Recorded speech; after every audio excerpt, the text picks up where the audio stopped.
Welcome into the OG Pod Live. We're going to start doing more of these at least once a week. I'm Scott Burnstein, the host and co-owner of OG Pod / OG Media. Yes, I saw the video. We can address it when more people get in here. I'll talk about it for a little bit. I'm not going to devote a ton of time to it because I've, intentionally made this brand not about drama or MobTube or response videos or any of that. We're just about breaking news and deep diving history and talking about OGs across the underworld spectrum, as well as guys on the other side of the law, the mob busters, prosecutors, and whatnot. But when we get a couple more people in here, I'll talk about it. I just want to open up before we discuss that and start taking questions. I don't know if there's a lot of people. I don't know what the breakdown is in terms of people that were introduced to me in the last 20 months since we got on YouTube and have been active in video format. Or people that have been following my career, in the 20 or so years, or a little less than 20 years, that I've been reporting on and writing about organized crime. So I get the sense, and it could just be a very vocal minority, but either way, I get the sense that there's a narrative out there that I'm like some Johnny-come-lately that jumped on YouTube and is trying to report on areas beyond my expertise because I'm a Detroit guy and I'm obviously doing a lot of reporting in other parts of the country. So I'll just give everyone literally like a 2-minute, thank you, Detroit Siggy. I'll give everybody just like a quick synopsis of my resume and where I'm coming from and how I got to this point where, admittingly, this is unique. It's never been done before. I'm trying something that's never been done before, reporting day to day on organized crime across North America. A lot of different coverage areas. You got to talk to a lot of people in your day to day life and make sure that you're getting everything locked down on both sides of the law, as well as cultivating sources as often as infrequent as you can. And the belief is that I'm just like throwing stuff at the wall and hoping that it sticks. Or in some cases, the narrative is that I'm making up sources or creating narratives that aren't there for clicks or something. Like I'm sitting here, I'm in the, like I'm a Portnoy where I'm sitting here in my vacation home in Nantucket. I'm in Warren, Michigan. If anybody knows where Warren, Michigan is or what Warren, Michigan is, look it up and you can see where I'm living now, and definitely not making a ton of money. Maybe one day. So I obviously was born and raised in Detroit, Michigan. I went to college and spent a lot of time outside of Michigan. After I was 18, I went to Indiana University, and then I went to law school in Chicago at University of Illinois, Chicago. I worked in the Illinois Attorney General's office while I was in law school, not as an attorney. And I was an intern or an extern working Chicago outfit cases. And that's what really got me interested in this world. And I started to study it and got a book deal when I was 28, 29 to write about the history of the Detroit mob. And then I started working at a newspaper in Detroit. And I was just Detroit crime guy for 5 years or so. But I'm ambitious and I'm, thirsty for knowledge, and I have roots in a lot of different parts of the country. So obviously born and raised in Detroit, spent a decade of my life in Chicago. My mom's side of the family is from the Boston and Providence area. And then when I was in law school, I built a relationship with George Anastasia, who was, everybody knows, is, you know, the legendary mob writer in Philadelphia. And slowly, I started to expand outside of Detroit. I wrote a book about the Chicago Mafia in relation to the family secrets trial, which I covered in 2007, Gavel to Gavel. That book was put out in my first major publishing house release, because my Detroit Mafia book was a regional release. Family Affair was put out by Penguin. And from that, because of my relationship with George Anastasia and being pretty vocal with my desire to possibly start writing about or reporting on Philadelphia, I was introduced to Phil Leonetti and was able to collaborate with him on his autobiography. A couple years after that, while I was still writing for my newspaper, I started working in Hollywood in television and film production, as well as consultations and different projects, whether they be true crime TV or true crime film, that I was either consulting or producing. And from those endeavors, I met a lot more people that I was able to cultivate as sources. Sounds weird that you're in the entertainment industry, but you can meet people that can benefit you in the world of crime reporting. But you got to remember, on a lot of these sets, a lot of Teamsters and a lot of private security that are ex FBI, DEA, ATF. So if you know what you're doing, if you're resourceful, the ability to build a network of sources is there. So over the years, I've been building a Rolodex of criminals, made guys, associates. In some cases, I've sat with a number of bosses, both current and former, and just started to kind of slowly dabble outside of Detroit with those couple of books. In around 2015-16, I put up Gangster Report, which is my web magazine, which is today a companion to OG Pod. When we started Gangster Report, it was a lot different than what it is today. It was a lot more pop culture based, a lot of entertainment news related to true crime projects, a lot of niche rabbit holes into parts of the criminal underworld that I was interested in, but I don't know how much other people were interested in. Was very little to do with New York or Canada, which have become big coverage points for us. But over the years, we evolved, and I have attempted to do something in terms of covering all of North America that had never been attempted before. Again, I'm ambitious, I'm resourceful, and I want the brass ring, and I want to make a mark for myself that, be able to do something that nobody's ever done. I myself was somewhat skeptical if I'd be able to do it. Other people were skeptical. I remember having talks with both George Anastasia and Jerry Capacey, and my agent at the time, who's George's agent now, Frank Wyman, and there was some this is not possible, and you might be biting off more than you can chew. Again, some of it is just kind of you touch and go, and you see where it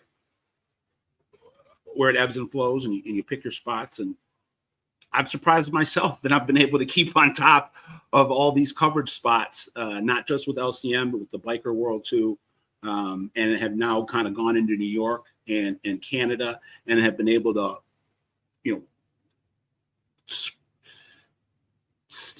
make a real play for that coverage, and really go head to head with the big boys in those areas, whether it be Jerry in New York or the Post, the News in Canada, the Gazette, Toronto Globe, and some of the other French Canadian sites. But I'm happy with the progress. I've gotten, despite what some of the naysayers like to report, I feel like I've gotten 95% of it right. I'll put my batting average up against anyone. And I know there's a narrative out there that it is what it is. The bigger you get, the more people that you're going to have trying to take you down. But I stand by all my reporting, and I'm happy to be doing this and filling a void and giving people what has been missing, because no cities have this kind of coverage anymore. And it used to be the bread and butter of these, mainstream media outlets for, from the Prohibition era into the 2000s, and it disappeared. And I luckily have been able to pick up some of the scraps and consolidate it. And in the last 2 years, I've added New York and Canada, and I'm pleasantly surprised. So I've also worked on multi-million-dollar Hollywood films. I've worked on hit television shows. I've produced hit television shows, whether we're talking about the Hells Angels project I did this past year with Vice, or the Black Mafia family projects I've done with Stars and 50 Cent, or the White Boy Rick project I did with Sony, and then with independent production company in Cleveland, where we did the Netflix documentary that's still one of the top true crime documentaries on Netflix, 3 years after it premiered. So I'm, as well as other projects that I'm not even mentioning, but there are quite a few. A lot of those things that you see on Reels or Bio Channel or History Channel or Nat Geo Discovery, I've done a lot of those as well. So if for people that didn't know who I was, that's kind of my backstory. I'm based in Detroit, but I jump around the country quite a bit, getting into all the areas that I report on, and trying to be as stealth as possible, but still seeing who I need to see and talking to who I need to talk to. So that's a 10-minute, 12-minute ramble. So giving a little bit of background on where I'm coming from. So if my producer Benny thinks it's time, I can address the Joey thing. Or I can start taking questions and address it later. So I guess we'll start with a question, and then I'll just give a brief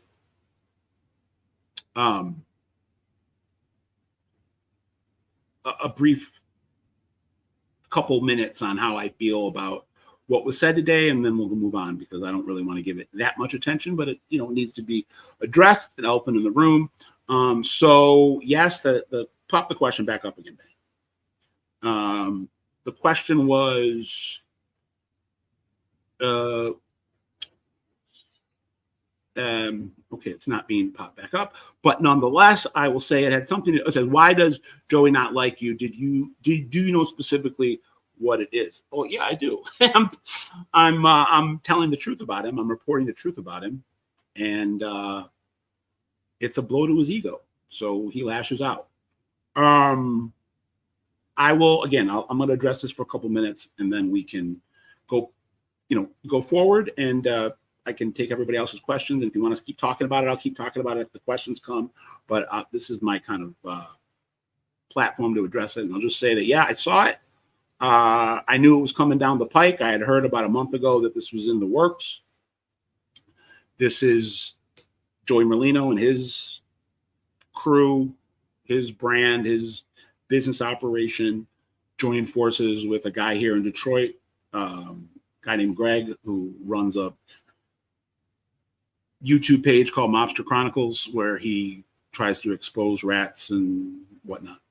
I know both of these guys personally. It is what it is.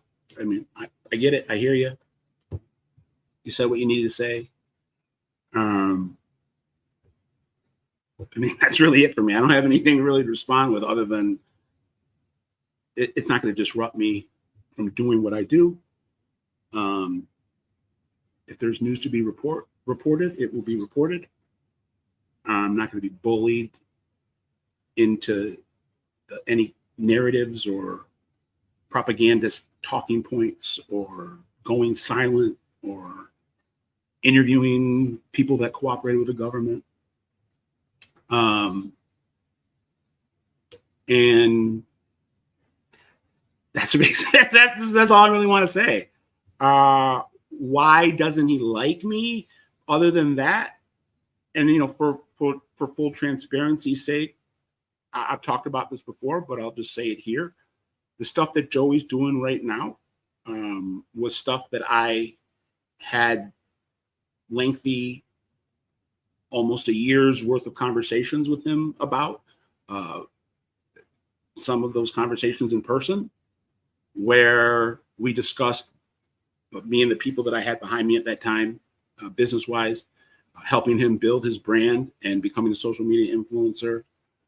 What you see now in the skinny brand with him and Little Joe Snuff and that stuff, that was nothing that was not what we had envisioned. So he's doing what he's doing, and more power to him. He's building a brand, and he's got a pretty vocal niche following, and they're doing events and they're putting out content, and for some people it's incredibly entertaining. So I'm glad that he's been able to do that, truly. But at the same time, I'm not going to not report on the fact that it hasn't sat well with his contemporaries. And there's been, I think, a little bit of a miscalculation on what the response was going to be, or maybe it wasn't a miscalculation. Joey being Joey, he doesn't care. So that's, I guess, the beauty of Joey. It's the what do they call it? The double-edged sword of Joey. But again, for full transparency's sake, that he could have the belief or the narrative that I'm jealous that he has gone off and has done this by himself. I'm not. I thank God every day that fell apart and that I have no role in this. But that's where some of this animosity comes from, I'll say. And I think also, and I'm experiencing this a little bit in my Black Mafia family coverage, and I know that the OG media crowd is not a big Black Mafia family crowd, but I'll say that there are, there's a Joey or two Joey-like figures in the African-American underworld in Big Meech and Southwest T. And in both cases, when we're talking about the BMF guys or Joey Marino, yeah, they were touchstones of my brand, which helped build my brand. And in help building my brand, I helped build their legacies, their mythologies, at least in terms of content you can consume, written, watched, and so forth. And for 95 to 99% of that in the last decade has been positive and has made these guys look really good and has helped them become the icons that they are. But I have to be true to what the news is and what's happening. And if some of that reporting, which in the last year to 2 years with both of these situations, kind of goes in the other direction and doesn't make them look great, there's I think a natural impulse or reflex to be like, this guy or these people were writing all these positive things, and now they're writing things that don't paint me in the best of lights. But, again, truth is the ultimate arbiter in this. And if I think it's true, if I feel it's true, if I have it locked down enough where I'm convinced that this is fact, it's going to be reported. So I guess that's my response. Is Lenny Strollo's full testimony available anywhere? I think Lenny Strollo was the mafia capo in Youngstown for the kind of the final remnants of the Pittsburgh LCN group that had Youngstown in the 90s. and Strollo flipped in 97 or 98. I think he's flipped in 98. He was busted in 97 and flipped in 98. I know you can get is it video? I'm sure with the proper attention put towards it in terms of a Freedom of Information Act request, you could get access to the video and the transcript of his testimony. I have pieces of his transcript, not the whole thing. I've seen the clips of the video that you're talking about. I don't have the whole video. I will say that Freedom of Information Act is sometimes a little bit deceiving in that you have the right to get the information, but sometimes getting information costs money. So I've had, FOIA requests that come back and they're like, yeah, you can have this, but you need to pay us $2,000 or $1,000. And sometimes I'll either just say, no, it's not worth it, or B, I'll pay it, or C, sometimes you can go and kind of sit with the information in the back of a court or in the back of a police room, a police station or whatnot, and take notes and maybe snap photos with your iPhone. But I don't know what the price would be on tracking that down. I'm guessing there might be some money involved. But if you wanted to really put some time and effort into it, I bet within a year and a half, you could probably get that from the government. You think Jack Tocco had political pull? Yeah, that, for instance, from B. Womack asking me if the Detroit Mafia Don Jack Tocco had political pull. That would be a massive understatement. He controlled a lot of politics, a lot of assignments of positions within municipalities, a lot of assignments to contracts, from different cities and unions and construction and contracting. You can just look as far as his case where he got convicted of a RICO in 1998 and ended up serving a little bit more than a year in prison. And I'm not going to mention the judge's name, but it's a federal judge that I know a lot of people believed that federal judge was compromised in some regard, and that he gave Jack what I've heard termed as a trap door, where he was able to kind of backdoor his way to a very, very light sentence for crimes where other people. One that comes to mind, Paulie Corrado, who was a guy in his 30s. Yeah, he had a pedigree, and his dad and his grandpa and his uncles were all big wise guys, but he was low man on the totem pole. He did 12 years. And Jack did a year. And Jack was number one defendant in the conspiracy, and Paulie was, in the back five within the conspiracy. And I think there was 17 people that were indicted. So a lot of things that make you scratch your head. But yes, all the Toccos throughout the years have had deep ties into legitimate society in Detroit, including law enforcement, politics, the judiciary, and so forth. Why wasn't the judge investigated? Is he still alive? I don't know if he's still alive. And he was investigated. So, they weren't able to come up with anything that was concrete enough to bring charges or kick him off the bench or whatnot. But you just look at that case and you look at every other racketeering RICO assault on members of LCN and high-ranking OC guys in America from the late 70s to the late 90s when he was convicted. So he had 20 years of kind of precedent. And every major boss convicted under RICO was going away for 25 years minimum. Some died in prison. Nobody was getting a year sentence. So in some cases, it's the if it looks like a duck, walks like a duck, and quacks like a duck. It's probably a duck.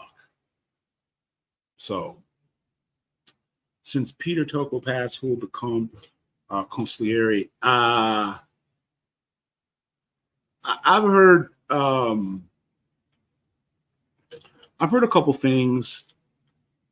I don't necessarily want to throw this guy's name out right now. His name has been out there. It's on some forums. But he's an OG. Is in the 70s. Was married into the Royals in Detroit LCN. Very prominent businessman. Goes back and forth between Detroit and Florida.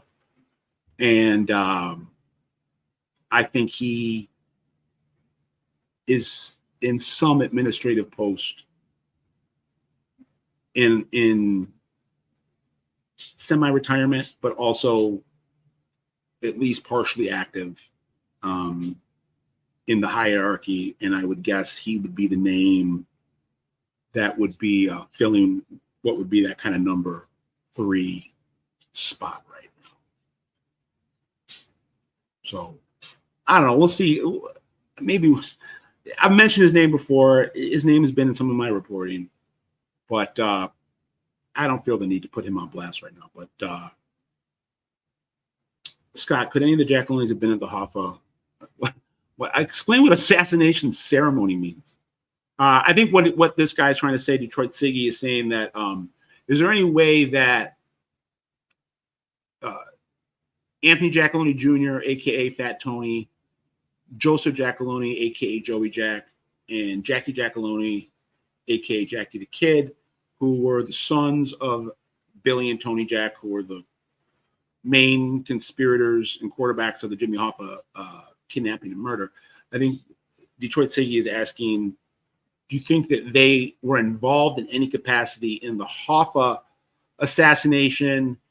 And in return for their involvement, did they get their buttons for that? And he's referencing what Tony Z and Jack Tocco did back in the 1940s when they were young, wise guys.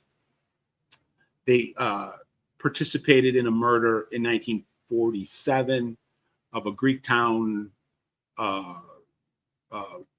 racketeer named Gus Adromelis, who was choked to death by Jack Tocco and Tony Zerilli in tandem. They were the mafia princes of Detroit. Eventually would become the boss and underboss of the family. And they had to make their bones together as young men. And I think Siggy is asking me what I think about the possible repeat of that 30 years later. No, I don't think that happened. I don't think that any of the mafia princes in Detroit in the 70s were anywhere near the Hoffa case, with the exception of Joey, whose car was used. But Joey himself, it's interesting to note, even though Joey, we all know his car was used, it's the only piece of physical evidence ever recovered in the crime. Hoffa's DNA has been found in the trunk and in the backseat of that 1975 Mercury Marquis. And that belonged to Joey Jack. And it was confiscated by FBI and U.S. attorneys 2 weeks after Hoffa disappeared. It's been sitting in the basement of Detroit FBI headquarters for 50 years. Despite that, we know that that's a fact. You've never heard Joey Jack's name mentioned as a suspect. So the FBI knows that, because believe me, if they thought there was any possible way that they could jam Joey Jack and squeeze him for they would have tried it a million times by now. They would have put out into the press that he's a suspect in the case, but they've never done that. He's never been identified as a suspect. He was like 23 years old at the time, had some type of industrial business in St. Clair Shores, and just handed over his car to Chucky O'Brien in the morning. And Chucky O'Brien, according to my reporting, handed over the car to the hit team at the South Athletic Club around 2 o'clock on July 30th, 1975, which was Tony Giacalone's daily hangout. But I don't think that those guys were involved in that. They all did get made, but I was told, I've seen evidence of that all the Giacalone kids and were made in the 80s. Were made in ceremonies between 80 and 86. Joseph Francis, besides the partnership, is there another crime family you'd like to write about? Yeah. I'm not sure if that's you're talking about it as in a book. I've written 3 books, one on the Detroit, 2 on the Detroit family, 1 on the Philadelphia family, and 1 on the Chicago family. If you go to Gangster Report, and if you check on this channel on a regular basis, we're reporting on all the different mafia organizations around the country.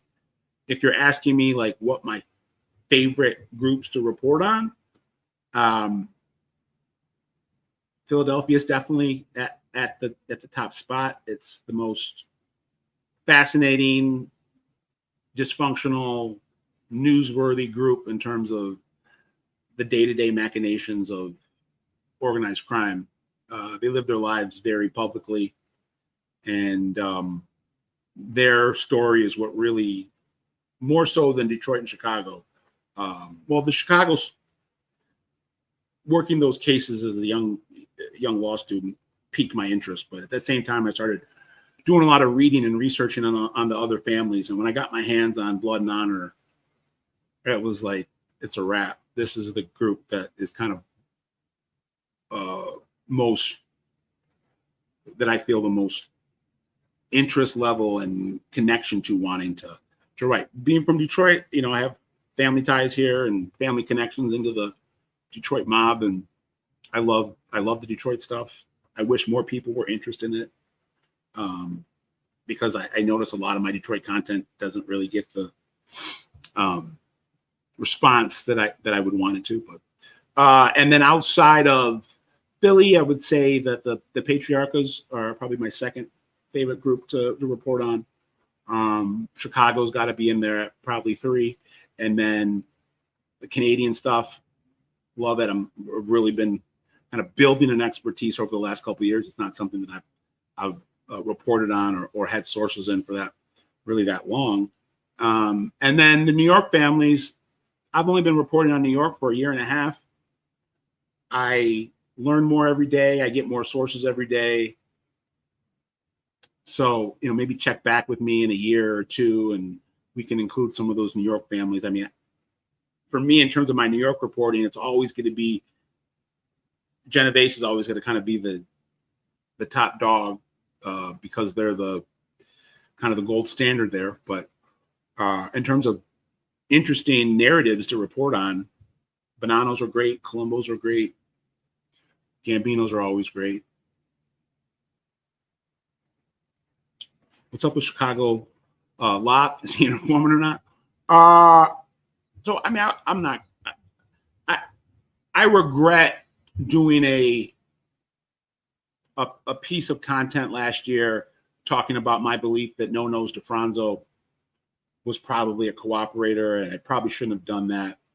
It really wasn't worth the blowback on my opinion, because I offended a good portion of his actual family, and I understand it, and probably was talking out of school, even though that's what I truly believe that that he was. So I don't really want to go and start talking about whether or not other people are, but I'll say, if you read between the lines and you look at some of the people that I report on, and this is guys in every family, and if you go to Gangster Report, this is people that names appear in articles that I've written this week or last week. And if you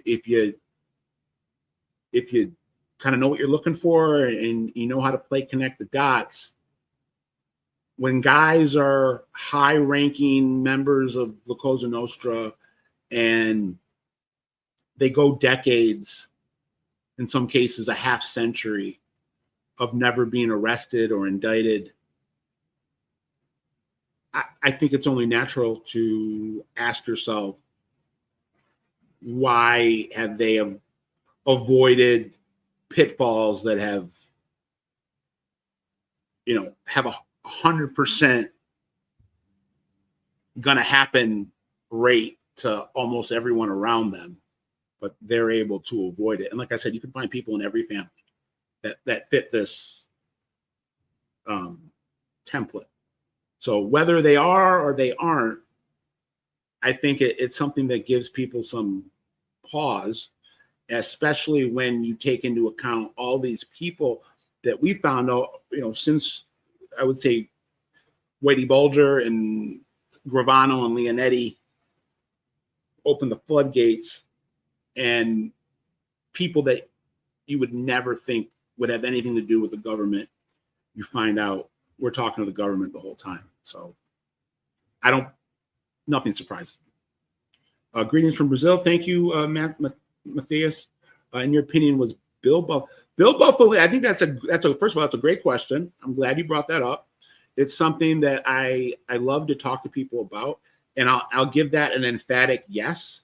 Bill Bufalino, the Detroit Mafia in-house criminal defense attorney, was also a main member of the Detroit Mafia.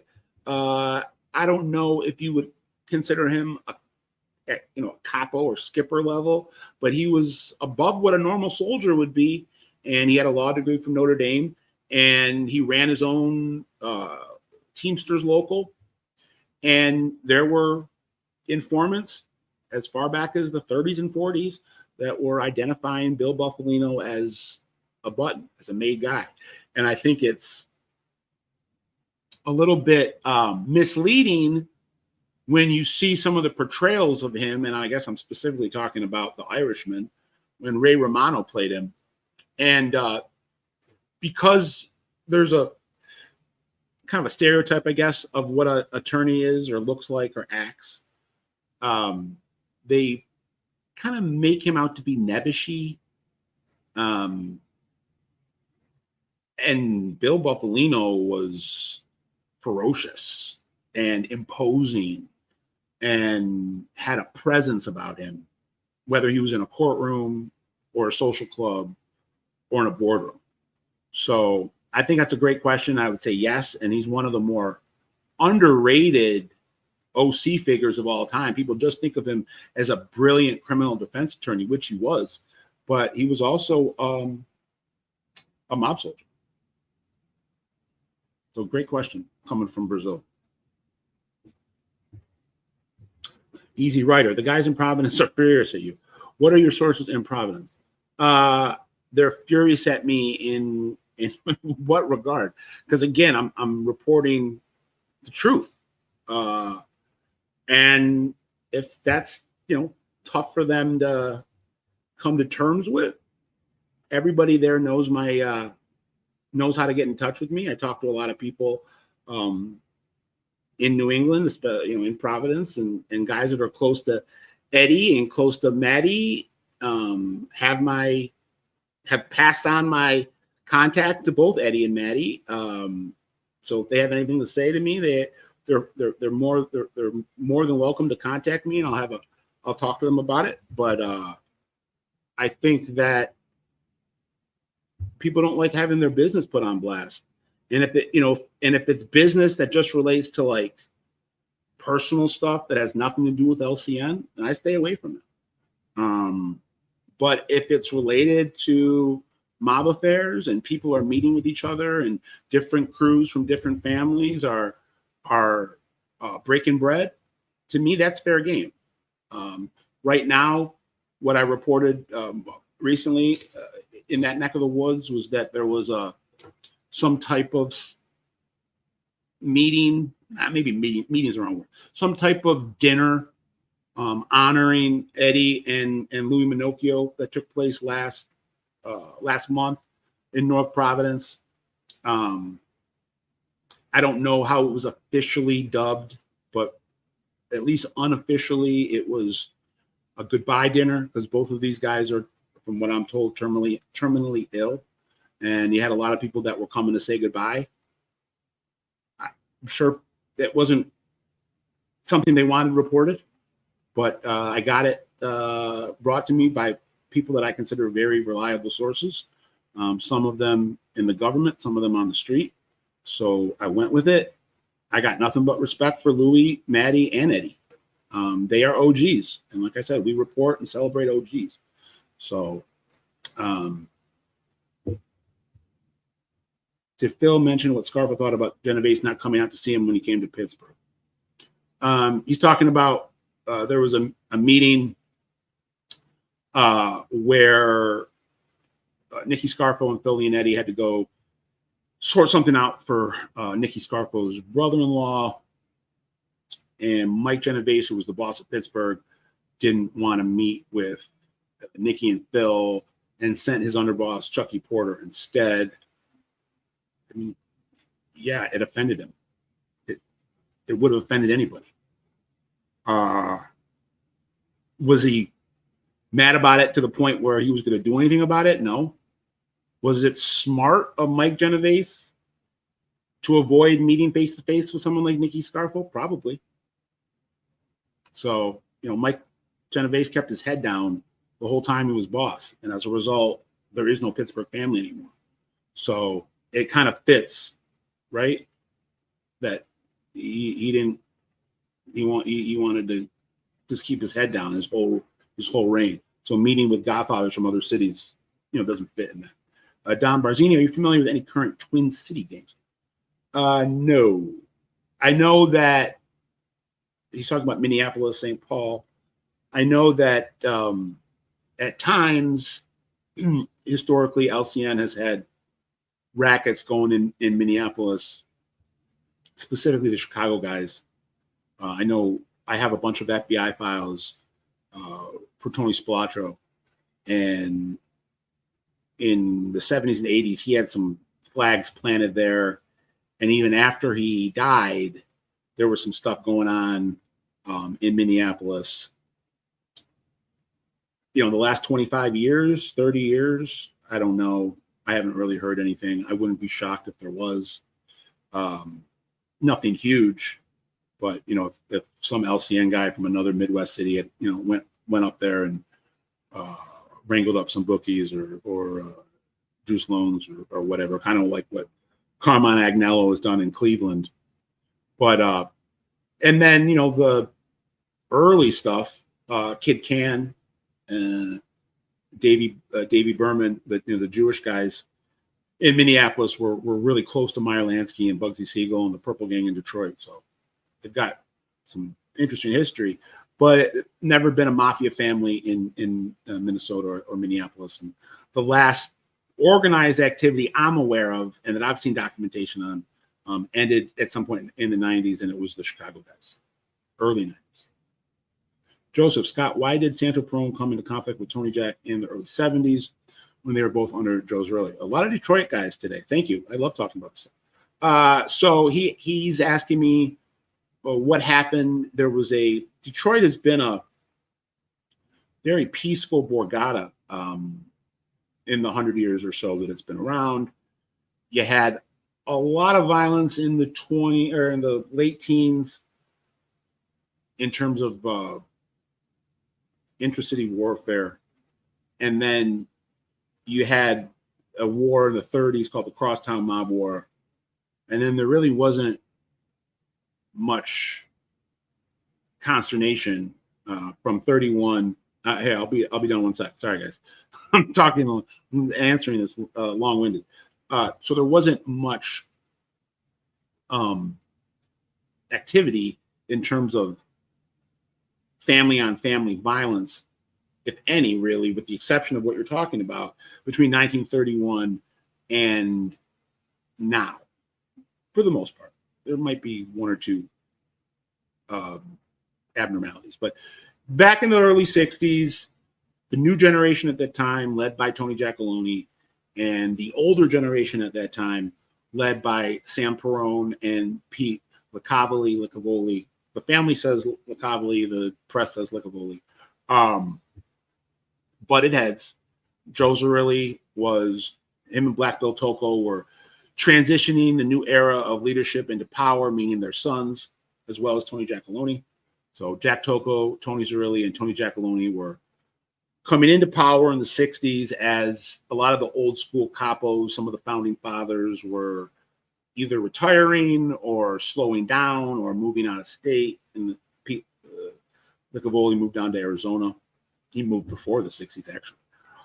And it resulted in a couple murders and Sancho Perrone getting his leg blown off in a car bomb that Tony Giacalone ordered. And then Joe Zerilli stepped in and made the peace, and Sam Perrone was kind of put on the shelf and had to live the next 10 years of his life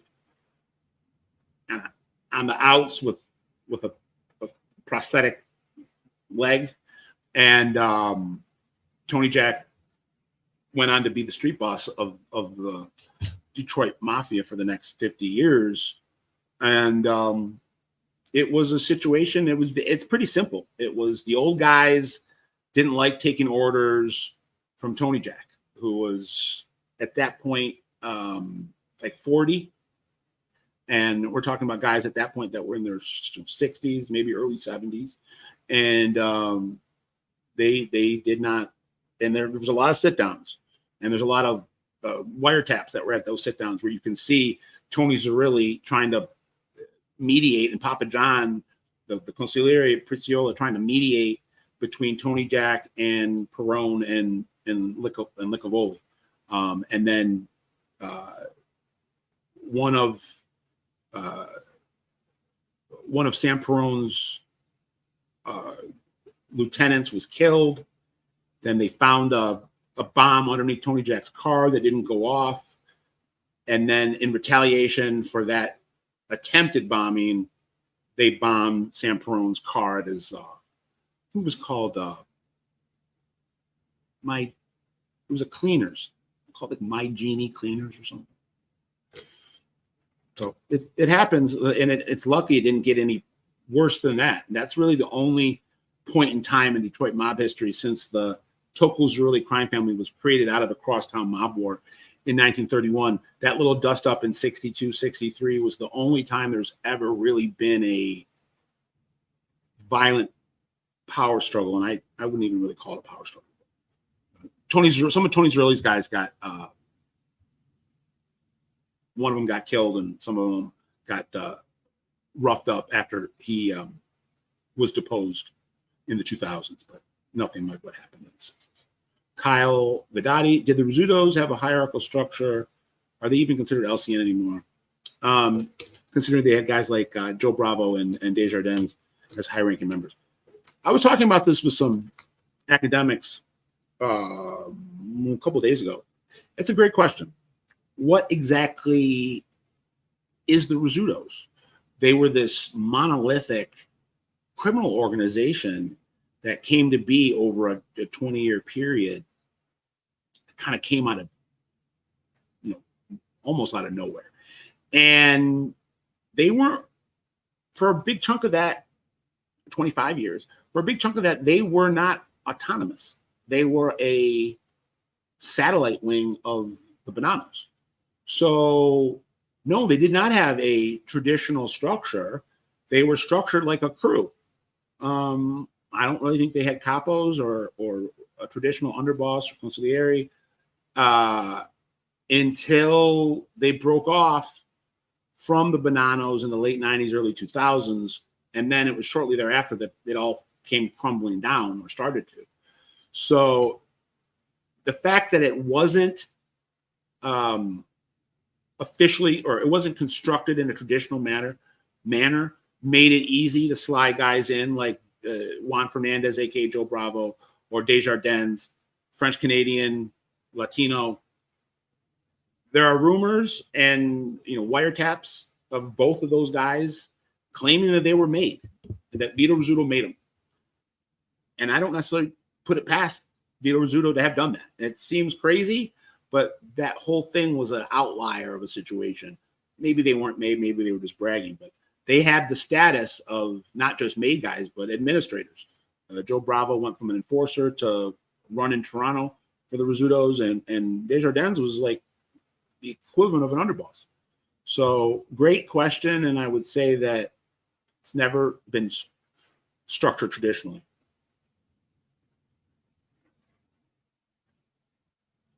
Scott, what was Phil Ligandi's opinion on Phil Ligambi? You mean Joe Ligambi? I know he was the boss at the time you were writing Phil's book. Well, there's two Ligambis. I'm guessing you're talking about Joe. Joe has a brother named Phil. Phil Ligandi's opinion of Joe Ligambi was incredibly high. And I think talking to Phil Ligandi while we were in the process of putting that book together gave me a real appreciation for Uncle Joe that I don't think I had the previous decade. I think I kind of saw him, and this was inaccurate. I saw him as kind of like a Patsy Parisi. And I'm going to make a Sopranos analogy, kind of like a last man standing, in the sense that all those older guys were gone and away in prison, and then the Merlino guys got locked up, so they needed someone to take over, and he was there. And I don't think that's an inaccurate and unfair narrative. Ligambi, from my research and what Phil told me and what a lot of other people have told me, even though he got made really late in the Scarfo admin, I think he was either the last making ceremony or the second to last making ceremony in the Scarfo era. He was looked at as a future leader way back in the 70s. He was identified by leaders in that family at the time as somebody that they could groom, who had the temperament and the mind and the disposition and the vision to be a boss. And that when I asked Ligandi about Ligambi, and I said, are you surprised that he's been so successful in stabilizing the family, kind of regaining a lot of some of the respect that they had lost, was able to regain standing with New York? And he said, no, absolutely not. This is something that this is Phil Ligandi speaking. This is something that I saw in Joe back then. And then I went on to learn that Ligambi's making ceremony timeline really got hung up or delayed because of nothing that he did. It was more a situation that his sponsor, or the guy that mentored him, who was Chucky Merlino, Joey's dad, was on a downward trajectory in, his star was falling in the mid 80s because of his behavior, Chucky Merlino's behavior, getting a little belligerent.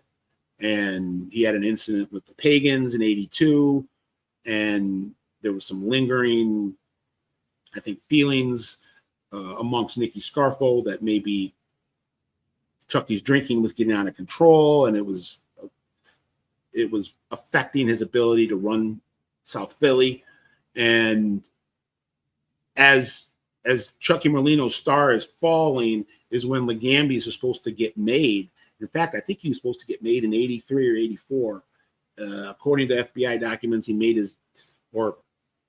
officially made his bones in like an 82 or 83 hit.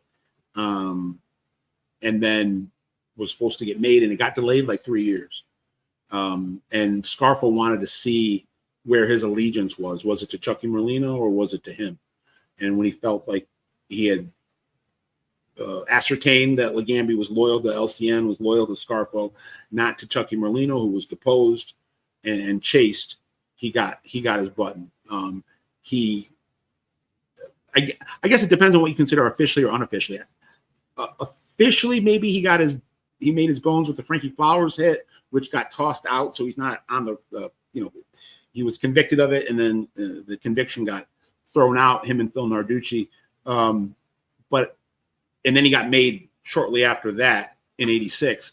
But he's also was alleged to be a conspirator in the murders of one of the Salina brothers, who was like a Cherry Hill Gambino that was Sicilian gangsters that were acting crazy in Philly and stepping on a lot of people's toes. Atlantic City Casino still being run by the Mafia? No. Mike Brizzle asking me, is AC still mob connected?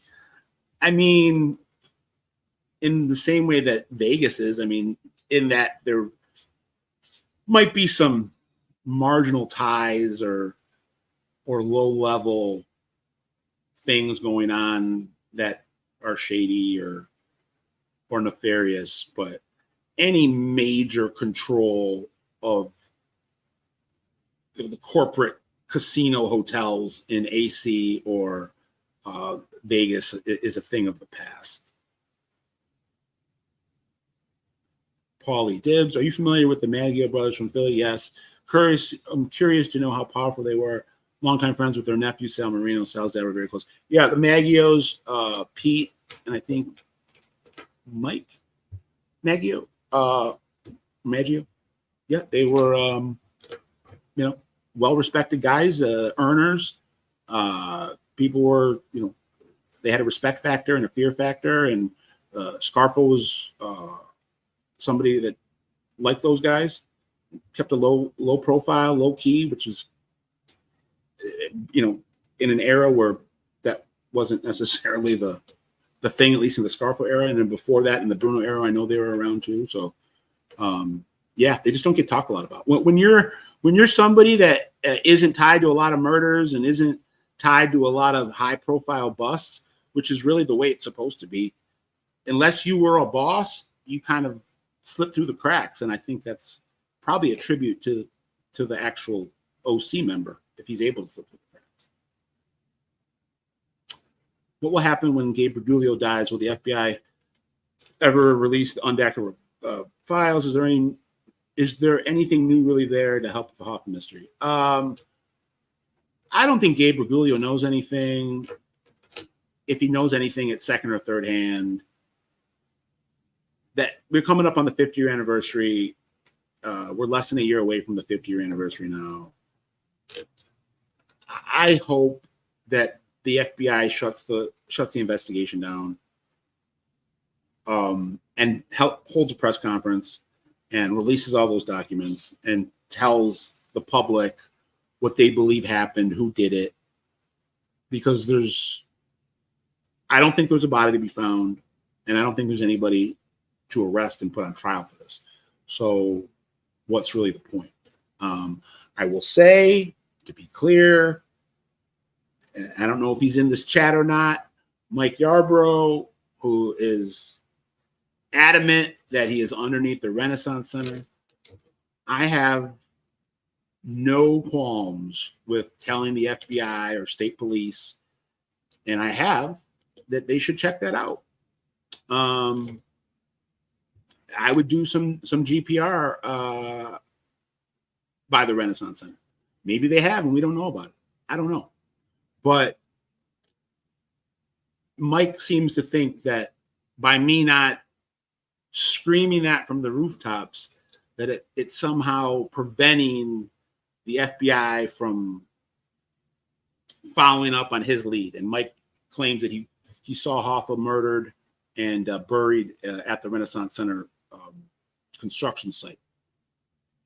But again, whether that's true or not, the fact is that the Giacalones were known to tell people, I believe in jest, but they were known to tell people that Hoffa was in the foundation of the Renaissance Center. For people that might not know, Renaissance Center is the signature of the Detroit skyline, and it's been and it was being built when Hoffa disappeared in July of 1975 and opened in 1976, and is, when you look at the Detroit skyline, that's the first kind of building that pops out to you. So I would love to see the feds do that, but I think Mike has a very exaggerated idea of how much influence I have on investigators. So that's what I'll say about Mike Yarbrough. will you comment on the Cornbread Mafia and the Bluegrass Conspiracy, please? That's from Trish. I'm not sure what the Bluegrass Conspiracy is. I mean, I know, I think I talked in a live here last week. The Dixie Mafia, Cornbread Mafia, Hillbilly Mafia is a really intriguing part of organized crime research, and it's more difficult to nail down because it was so disparate. It was never the network or overarching organization that LCN was when it was created in 1931, and they created 26 families and a board of directors and in the National Commission, and everybody is kind of, for all intents and purposes, working with the same handbook.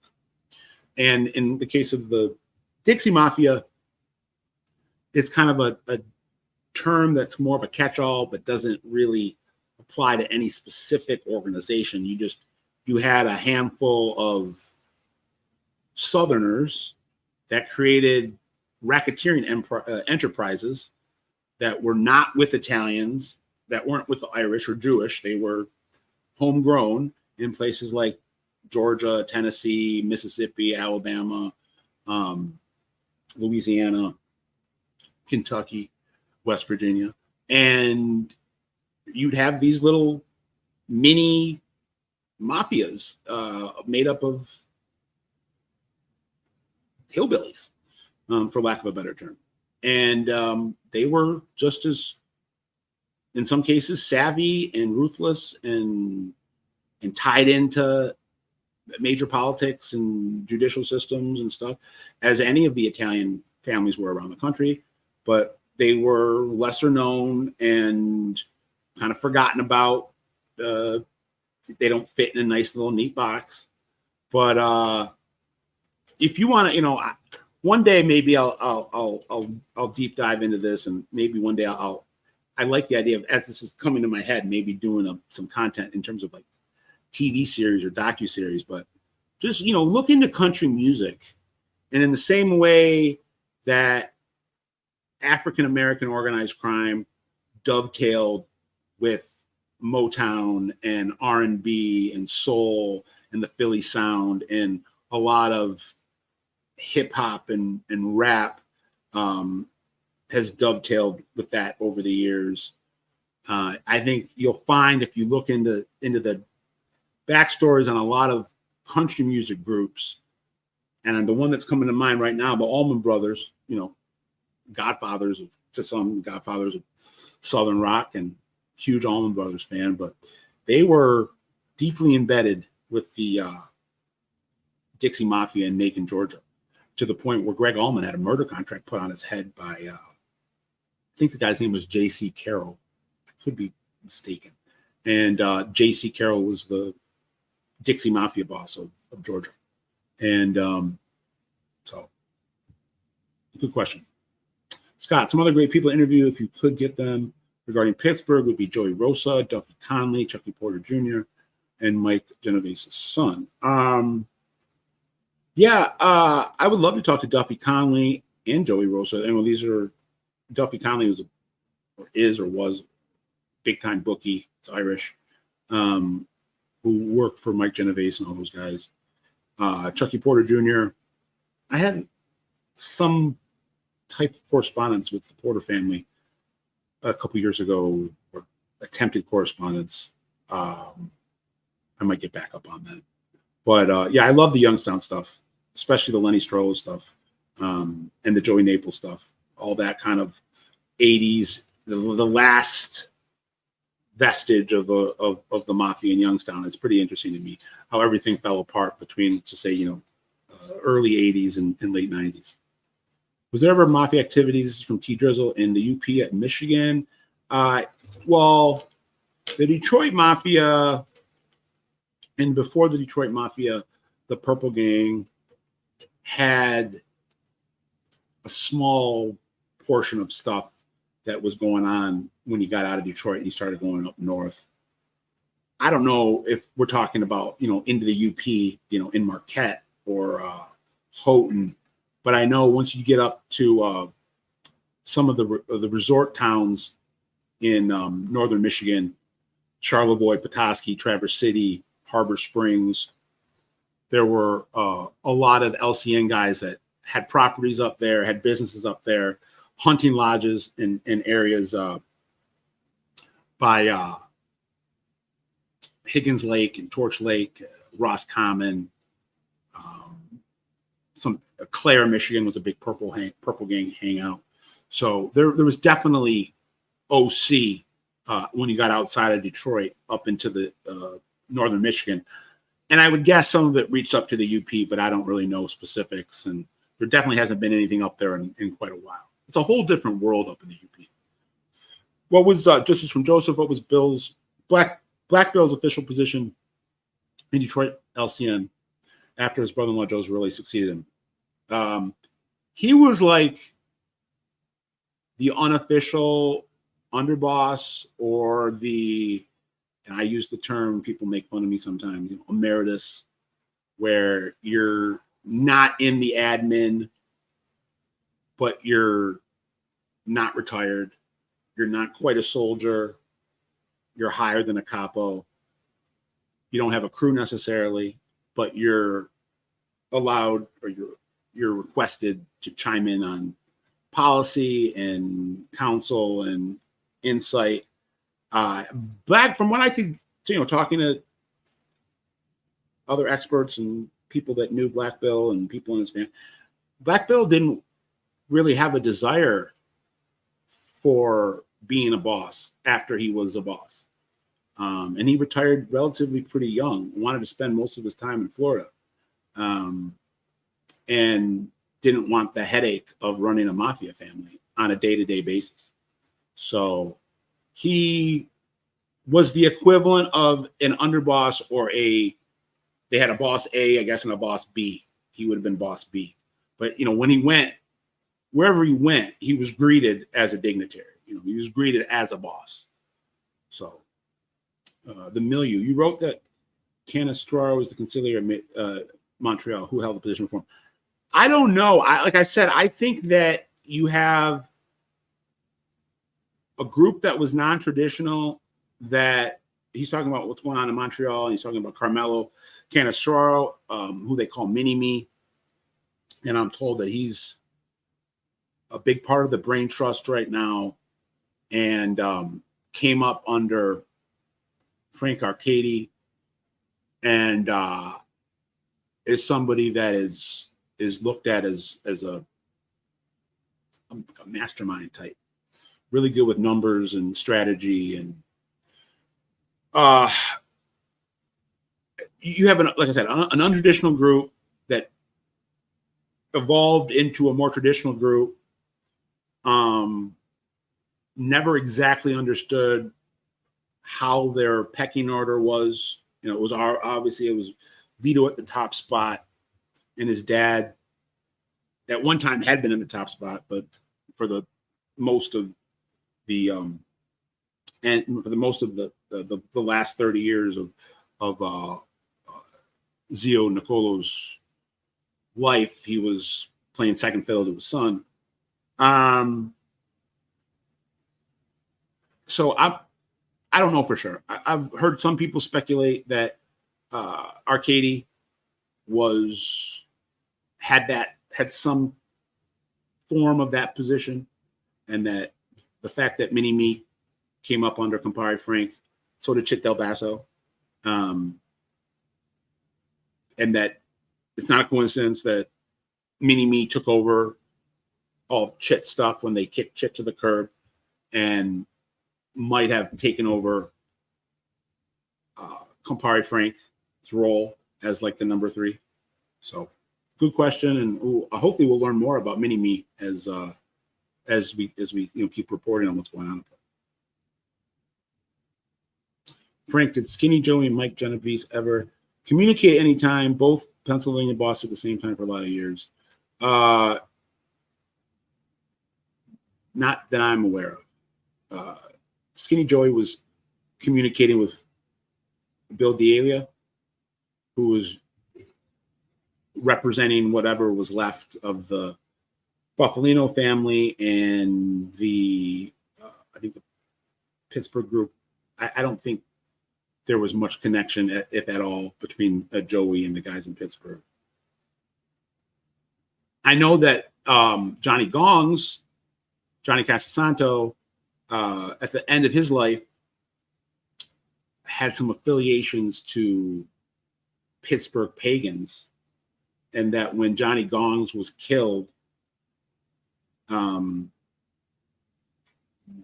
like within a couple hours of them finding Johnny Gongs dead, they brought in some Pittsburgh pagans to interview them, and Gongs was engaged to Deacon Zwiebel's daughter, and Deacon was a major player in the pagans from Pittsburgh. So that's a connection between Pittsburgh and Philadelphia LCM.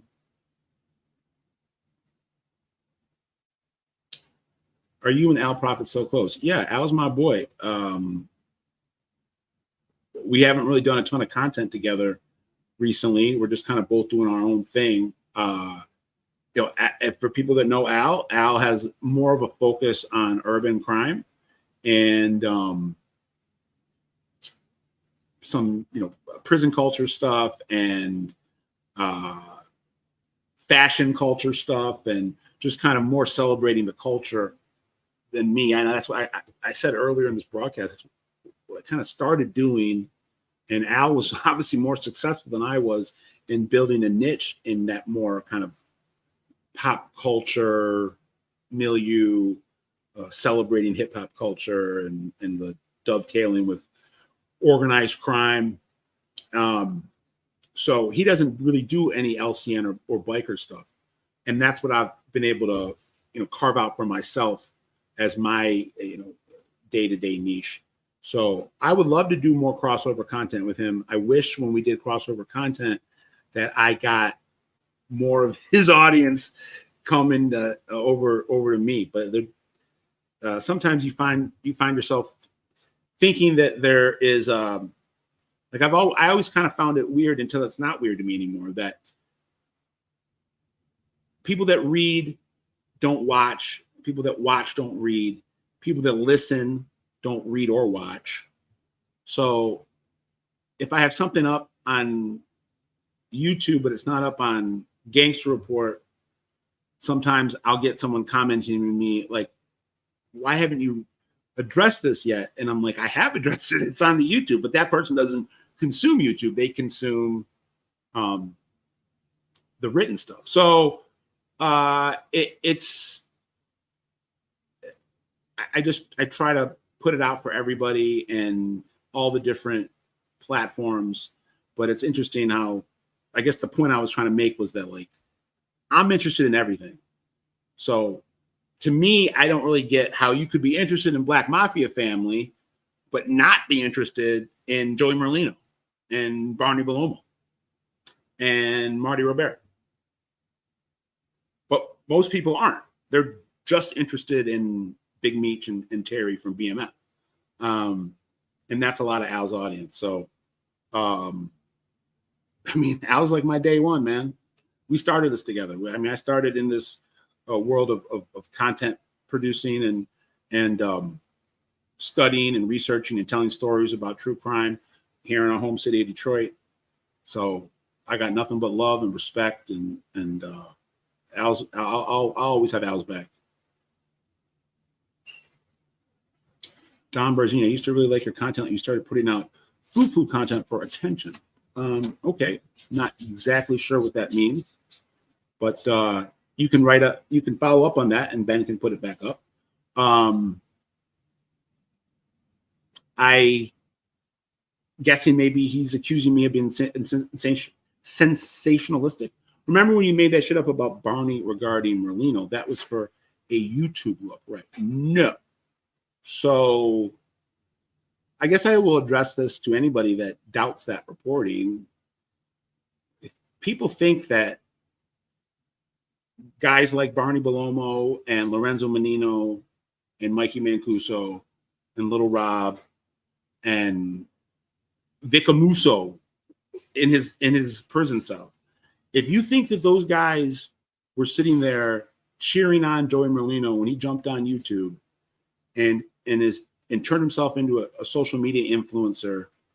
If you think that was just kind of ignored, or they said, oh, that's Joey being Joey, or they said it was none of their business, I question what your understanding of this world is.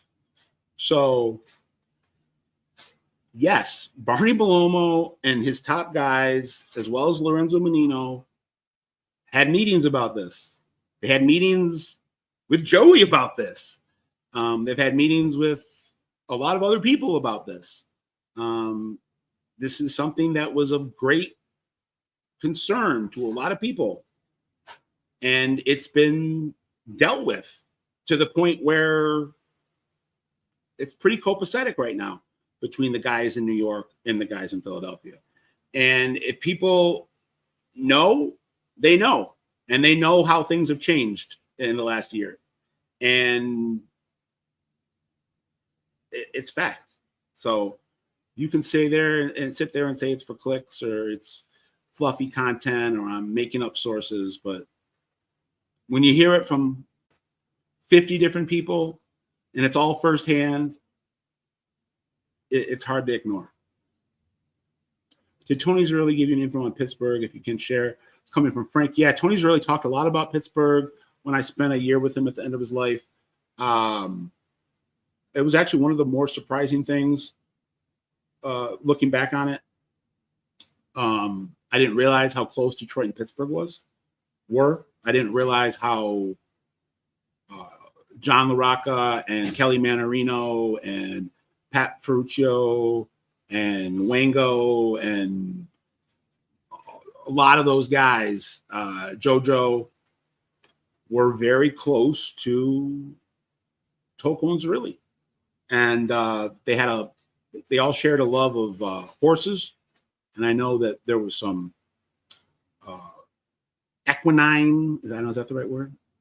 I mispronounced it. There was some business transactions, horses being sold back and forth between those families. I know one of the horses, I think it was called Gunga Din. And I know that was like a prized horse of one of the families. And then either LaRocca sold it to Zerilli or Zerilli sold it to LaRocca. I don't remember. But I'll just tell the story. This is kind of a funny story. I hope Rosalie Profaci doesn't mind that I'm going to share the story. But one morning when I was with them, Tony had a nightmare in his sleep, and he woke up screaming, "Kelly, Kelly, Kelly." And I think Rosalie and some of Tony's daughters thought he was screaming the name of a woman that maybe he had been with in the past. And I was able to like clarify it after talking to Tony. And I'm like, no. He was talking about Kelly Manarino. He was having some dream about having a business meeting with Kelly Manarino. And he woke up being mad at Kelly Manarino, who at that point had been dead for 30 years or whatever, how many years, 40 years. So that was always interesting to me. But yes, Tony had a lot of love for those people. And it seemed like there was a lot of connection between the Pittsburgh family and the Detroit family in their heydays. You called me out last time for being wrong. Fair play, but let's talk about all the times you were wrong. Remember the Todaro photo when he was in Chicago? Yeah. Okay, so this is MTL2Z. I think this is the guy that I was addressing on the last live.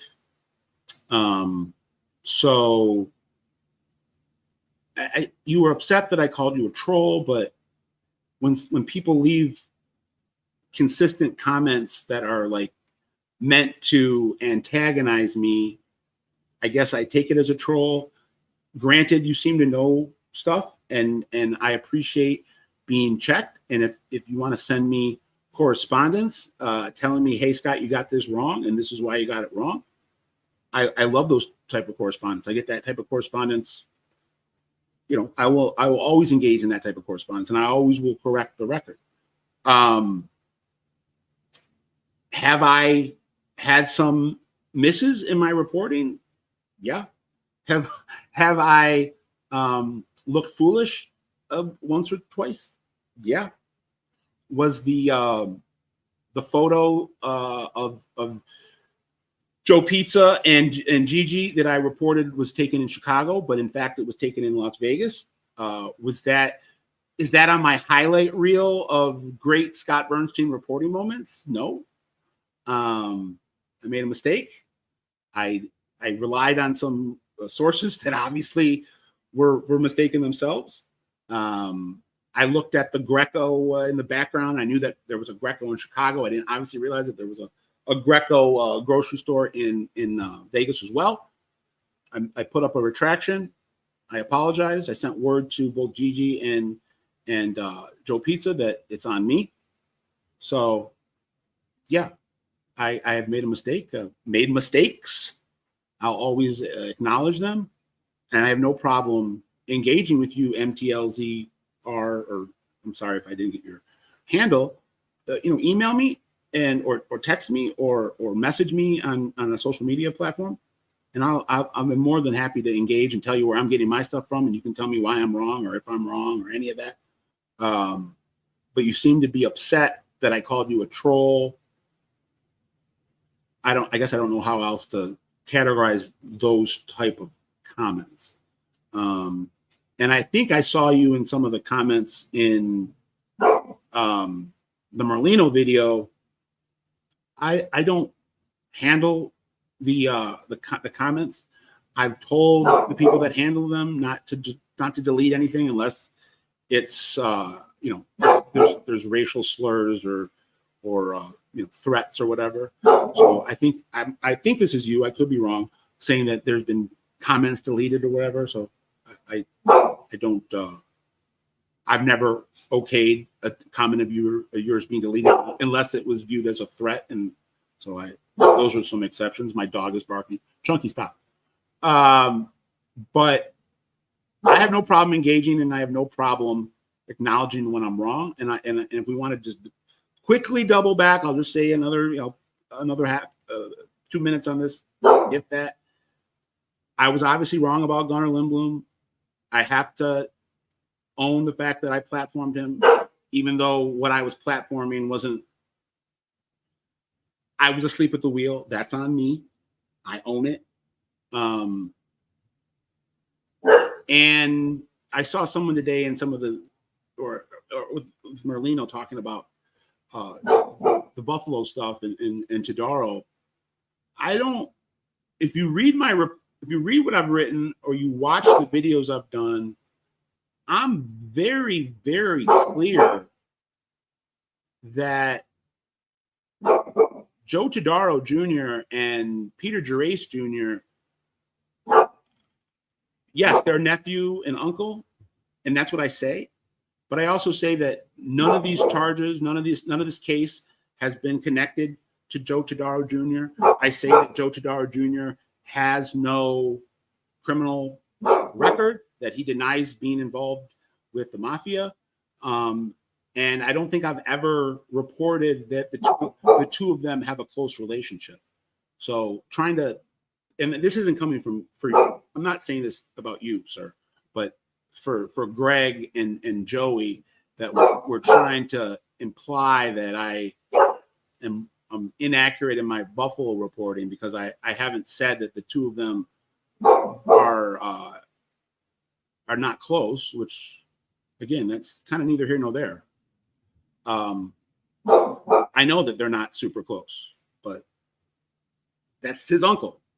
And Peter Gerace Jr. is his nephew. So I just want to be clear on what I've reported and what I haven't. And everybody's making Chunky upset. Chunky gets defensive for his pop. Frank, do you think Mike Genovese sanctioned the Joey Naples hit? If not, do you think he put forth an effort to find who was responsible? I think there's a lot more that we don't know about what happened there than we do know. answer that last one in a second. I think that learning that there might have been a romance between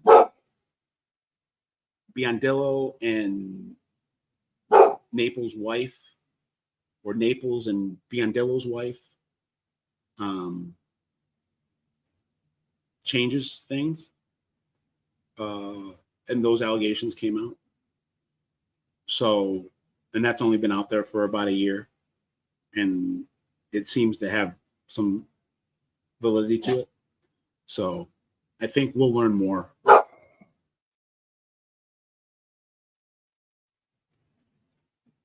Do you think that Anthony Catalano and a few other murders around the world? Yeah, I do. Anthony, I want to do a whole episode. He's talking about Tony Catalano, who disappeared back in the spring of 2009. From his condo in Chicago. He was a mob. Chunky, come here. Sorry, everybody. And he's never been seen or heard from again. There's a lot of theories. I do believe it was outfit related. I do believe it involves a top shot caller right now. I don't think he'll ever get charged with it, but I do think he ordered it. And I have heard that there were multiple reasons. And one of the reasons was that Catalano was dealing a lot of opiates to sons, daughters, nieces, nephews, granddaughters, grandsons of major outfit players. And a lot of these relatives got strung out. And there was a lot of anger towards the guys that were pushing these pills. And Catalano was one of the big ones. And then I'm also told that Catalano hijacked a big shipment of coke and possibly some cash, and we're talking 6-7 figures, and this shipment was connected to said top outfit shot caller. And that's what happens when you do something like that. So, oh man, just seeing that you're live. Nice. What's up, Scott? I'm going to Vegas and going to visit the Mob Museum. What's one of the main reasons? That's one of the main reasons I'm going there. Anything you can suggest? Just drop my name there, man. My name holds weight there. I'm on the board. Definitely tell them that you know me, and maybe they'll give you a VIP tour or some type of discount. Love the Mob Museum. I love being on their board of advisors. I'm actually going out there in a couple of weeks for a board meeting. It's really it's like Disneyland for people like us.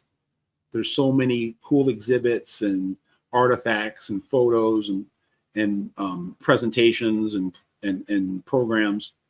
And I think that they have so much room to grow. One of the things I've said to them, and this is just, my 2 cents, but I said that they should do pop-up museums. Go to Chicago for the summer and rent a space. And, that's a great way to promote the Mob Museum in Vegas and just do like a program or exhibit that's just Chicago Mafia history. Go to Philadelphia, go to Brooklyn. You could do it. And then you could do it for non-LCN stuff. You could do it, go to Harlem and do one for and celebrate, Bumpy and Nicky Barnes and Frank Lucas and all those guys. So we'll stay around for another 5-10 minutes. Did Mike Genovese give the green light on Ernie B? I don't think Ernie B was made. I don't really know with Ernie B or Joey Naples how much direct oversight Mike Genovese had. And when I say that, I mean like not that Mike Genovese was being left in the dark like a Ralph Natale, but that he wanted to be left in the dark. That Mike Genovese arranged, his operation where stuff like that would happen without him knowing about it. He didn't want to know about it. Maybe not, but just knowing the way Mike Genovese is, I could see him saying, you guys handle that there. And, cream rises, and who's ever there at the end, that will be the guy that runs things. And it was Strollo, and he had another, 6-7 years, and then the whole building came down. Chuck needs to take Chunky. Yeah, that's what Chunky needed to do. I'll take him out after this. Yeah, someone was walking by, and he gets territorial. It's funny because when I walk him, we'll walk him all around the neighborhood. He's a bulldog, so he's kind of scary looking. And all these dogs will be barking at him. And he doesn't say a word back. But somebody comes by our house, he wants to let them know that this is his crib. Don Barzini, Modern Museum is solid in Vegas. Yeah, thank you, Don Barzini. We can be friends. It's great. It really is. And last year I got to meet Oscar Goodman and his wife, who are they run the city, and they were literally responsible for the Mob Museum. I'm blanking on his wife's name now. She's the mayor now. And they told the story in the thing I was at last year. They had a whole ceremony about how it all came to be, and just to hear them tell the story about how many hurdles that they had to jump over to get this financed and built. And now it's literally one of the top, I think it's in the top 5 tourist attractions in all of Las Vegas. It could be in the top 2 or 3. And it's growing every day by leaps and bounds. And they're expanding, and they're building onto the structure. It's in the old U.S. Post Office downtown off Ogden. And it's amazing how so many people in Vegas didn't want it. They wanted to run away from their mob history instead of embracing it and monetizing it.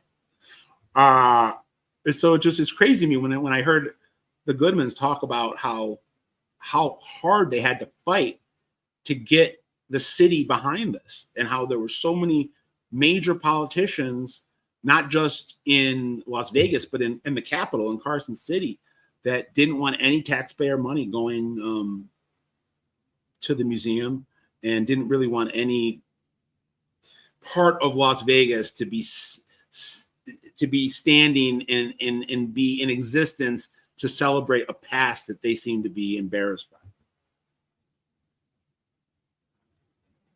And as I talk about the current thriving business built with mafia laundered illegal money coming from decades ago, very popular businesses on Macomb County. Well, here's what I'll say without naming actual businesses. If you come to Detroit, and specifically you come to the east side, I'm a West Sider. I grew up on the West Side. Most of the Jews, if not all the Jews, come from the West Side. You won't see this as much on the West Side, but it's there. But you come to the East Side, and the commenter said Macomb County. That's the East Side is Macomb County. The West Side is Oakland County, and then Detroit's in Wayne County. That makes up the tri-county area. So if somebody says they're from Detroit, they basically mean they're from one of those 3 counties. I will say that you could drive down a major thoroughfare for 3, 4, 5 miles, and you could legitimately, truthfully say that more than 50% of the businesses on whatever that thoroughfare is for those multiple miles were in some way, shape, or form financed by organized crime money. Whether it was decades ago that they were financed, whether the money came from decades ago and is being used now. And most people have no idea. But if you know, and you know the people that are behind these businesses, and people that are investing in these businesses, and the people who run these businesses, it's mind-numbing almost to see how deeply embedded Detroit LCN is in, forget about black market society in Detroit, white collar society in Detroit. And there's nobody here to really hold them accountable because the media ignores them. And let me also say, I'm not sitting here saying the Detroit Mafia is what it was in the prior decades where they were a monolithic institution with tentacles all over the world. That's not what the Detroit mob is anymore. It is just like all the families around the country. It's a shadow of what it once was.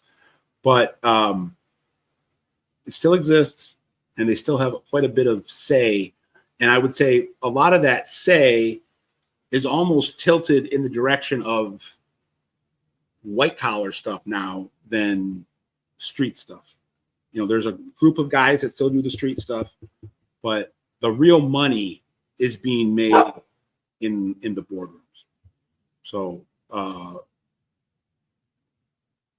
last question, and Chunky wants me to get off. Detroit City, speaking of Vegas, the D have any connections to the Klan? Okay, so again, I'm just going to speak fact. I'm not going to throw or cast aspersions, but one of the biggest casino owners, if not the biggest casino owner in Las Vegas right now, is Derek Stevens. He is a Detroiter. He owns basically all of downtown Las Vegas. He started with, or one of the first casinos was, he bought and then remodeled into the D Casino, which is a Detroit-themed casino. And then I think he owns 10 or 11, 12 casinos now downtown. And there's a lot of rumors that he's going to be heading to the Strip soon. His most recent casino is called Circa. It's like the Strip-style hotel downtown on Fremont. I know Derek Stevens. I know his family. Love the guy. Straight shooter. Salt of the earth. Brilliant businessman. Brilliant business. But again, facts are facts. And he had an uncle named Don DiSerrano who was very mafia connected and had to leave Detroit and live in Vegas under, for lack of a better term, under Derek's protection after he testified at Jackie Giacalone's RICO case back in 2007. So you can do what you want with that. So there's a connection. It's not a huge connection. It doesn't say that Vegas is still mobbed up. It doesn't say the Detroit mob has any real ties in Vegas. It just says that a major casino owner in Las Vegas who's from Detroit had an uncle that was heavily involved in OC as a bookie, gambler, and so forth, and was the star witness at Jackie Giacalone's trial. So Benny hooked me up again. Scott, you reported Ivoroni was inducted in 2018, weeks before the murder, but Don Violi was recorded talking about 2017, a whole year before, was inducted. Scott, you reported Ivoroni was inducted in 18, vieks before the murder, but Bailey recorded talking about it in 17. I possibly got the dates messed up. I know the Ivoroni stuff was based on a DA and RCMP documentations coming from informants. It's not the most well-sourced stuff. But I do believe that Ivoroni came out to LA to get made and then went back and was killed. Some of the specifics and particulars and logistics, I hope will get straightened out as the years go on. But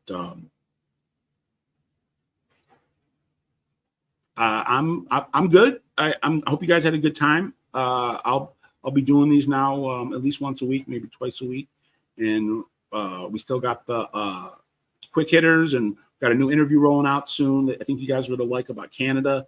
We interviewed a Montreal mob insider who is going to give a lot of really great perspective on Montreal mob activity and how they do business, how they make money over the last 20 years or so. A guy that knew or knows a lot of the major players and can kind of talk firsthand about it. And then on the Patreon, we're putting up new content almost every day where you're going to get more analysis, more insight, maybe some longer cuts of interviews. And we'll keep playing around with what we're going to do there. But always giving you the latest breaking news when it comes to the North American underworld. Thank you, Benny. Chunky is saying goodbye. And next time we'll make sure Chunky's locked up and doesn't have as much of a say in our last 20 minutes to a half hour. OG Pod, thank you for checking on the live. I'm out.